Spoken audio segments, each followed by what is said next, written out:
black car drove through a restricted area carrying a man named Mr. Kessel. Soldiers stopped the car, scanned his bracelet, and let him through. As he walked farther in, he was shot from behind. Elsewhere, a team chased a black van through the streets. The driver had no bracelet and was trying to escape.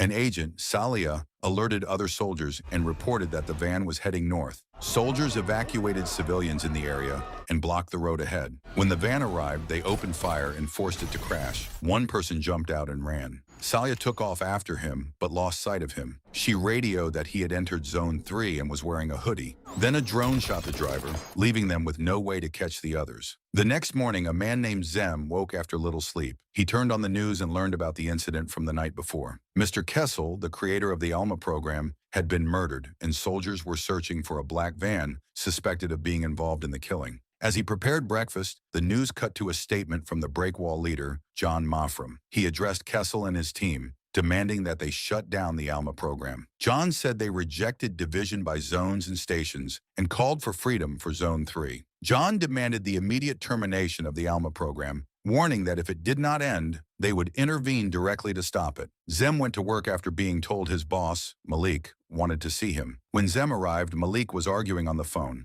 After the call, Malik said a man had been shot the day before and wanted Zem to find the fugitive responsible. Zem said he would look into it and left. Zem drove to Zone 3 with his co-worker and searched the streets for a suspect. He spotted a woman in a hoodie and stopped her. Up close, he realized she was not wearing a bracelet. He scanned her eye, confirmed her identity, wrote down a number, and told her to call it. He warned her it was illegal to walk around without a bracelet. Frightened, she agreed. When Zem arrived at the crime scene, he saw the body match the suspect's description. There was no bracelet, making identification impossible. Zem updated his team, then discovered his agent access had been blocked. Elsewhere, a team of agents discussed the previous night's events. Agent Salia explained what had happened, and Alma visualized the most likely sequence. According to Alma, an unidentified man known as X murdered Kessel, fled in a van with an accomplice, then later met John Mafram, who killed X. Alma assigned this scenario an 88% probability. Agent Cal was ordered to take command of the Alpha team, and Salia was told to secure Zone 3 and identify X. Salia met with Lieutenant Zem, who was angry about his blocked access. She said it followed protocol and asked if he noticed anything unusual at the crime scene. He said everything was already in his report. She asked about the kids who arrived first, but he did not think they were involved and suggested inspecting Zone 3 together the next morning before leaving.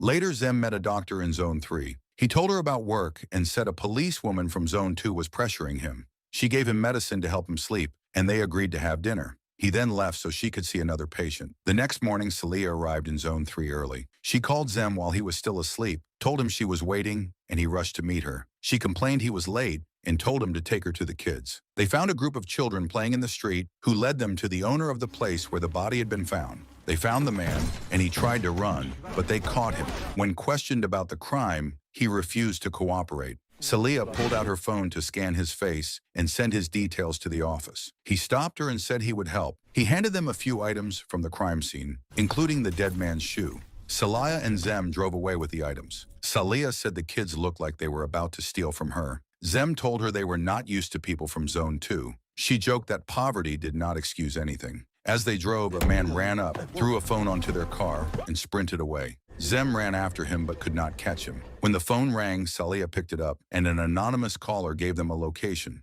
saying John Mafram was there. Salia sent the location for Alma's analysis. Soon after, Alma flagged 3 suspicious profiles linked to the building and reported an 80% probability that John Mafram was there. Cal and his soldiers headed to the location. When they arrived, they entered the building, and the people inside began covering their faces and running. The soldiers and drones spread out, searching for John. On the way to the location, intruders stopped Zem and Salia. A man entered their car and ordered them to cut off communication with the office. They did as they were told, and he connected them to a call with John Mafram. John told Salia he had not hired anyone to kill Kessel. He said the man found dead on the outskirts claimed to work in Zone 1, and they were trying to connect him with a man called Silvio Turing. Before that could happen, someone else found him and killed him. John told Salia he was risking everything by contacting her and asked her to believe him. He said the government would try to close the case once they arrested him, but he wanted her to keep searching for the truth. He told her he knew her story and her mother's story. Soon after, soldiers found him,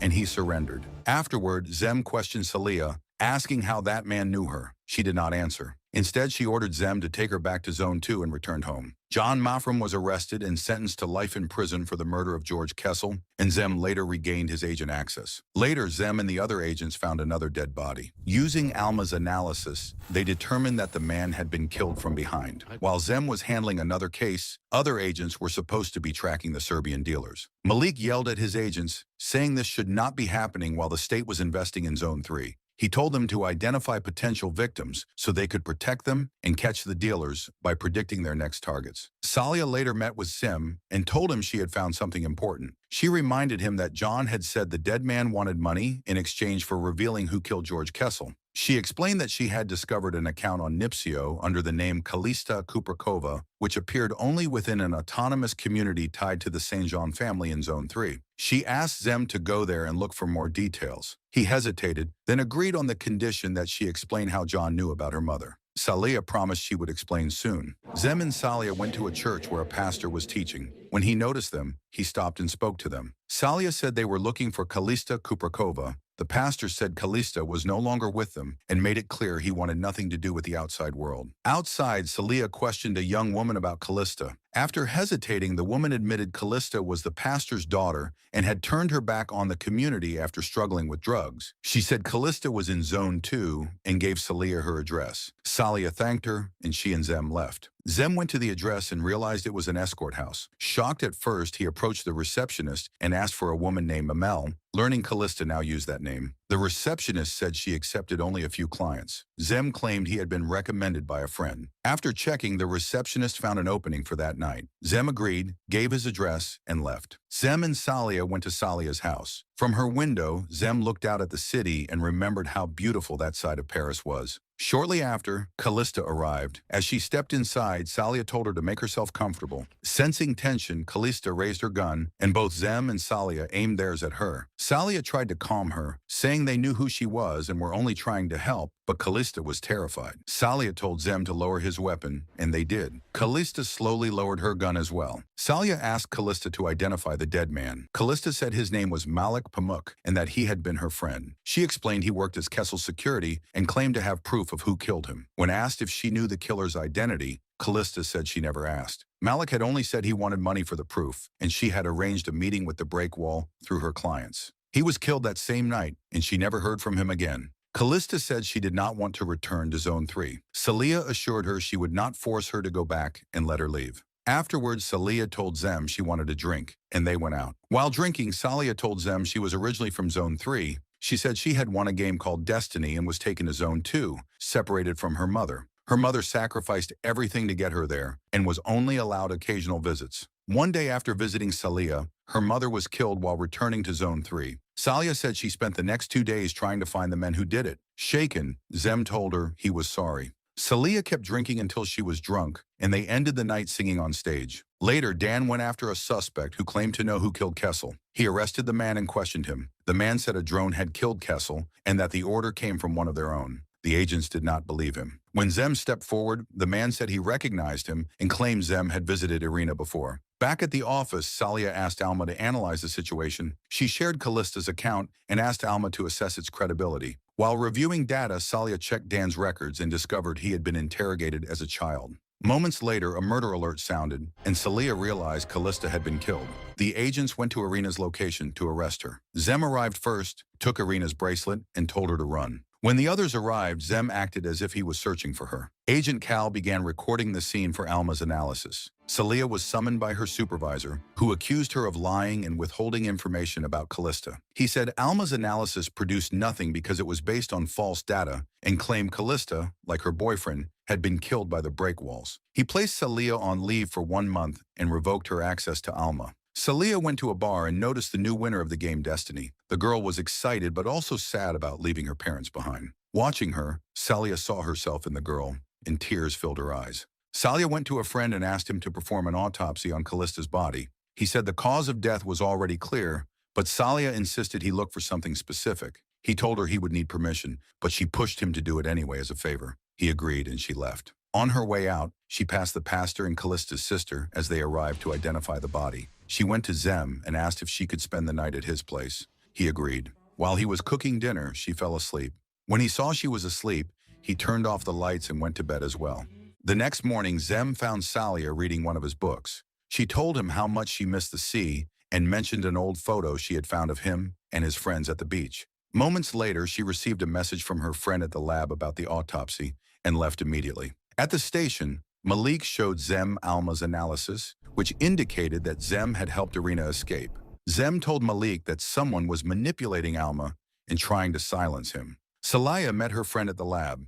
He told her he had found a drive implanted in Callista's abdomen. When they played it, they saw footage from the night of the murder. Once the image cleared, it became obvious that George Kessel had been killed by a drone. Suddenly, 2 drones appeared and killed her friend. Salia tried to run, but the drones began searching the lab for her. She fought back and shot one down. The other drone kept pursuing her. It struck her in the abdomen as she ran, but she managed to fire again and destroy it before it could finish her off. Alma alerted Zem and the others that Salia had supposedly killed the friend who performed the autopsy and was now on the run. Zem and Malik regrouped, and Zem told Malik they needed to go to Zone 2. They set off immediately. Meanwhile, wounded and barely able to stand, Salia walked down the street as crowds celebrated the new year. She took a coat from a woman nearby, put it on, and slowly disappeared into the moving crowd, clutching her injury as she went. Sometime later, Zem spotted Salia in the crowd, barely conscious. He caught her before she collapsed and helped her move forward. As they pushed through the streets, soldiers stopped them. Zem fired his gun, and in the panic, they slipped away with the crowd. Zem called a friend in Zone 3, and they escaped through a metro station that led back into Zone 3. His friend arrived on a bike pulling a small carriage. They climbed into it, and he pedaled them away.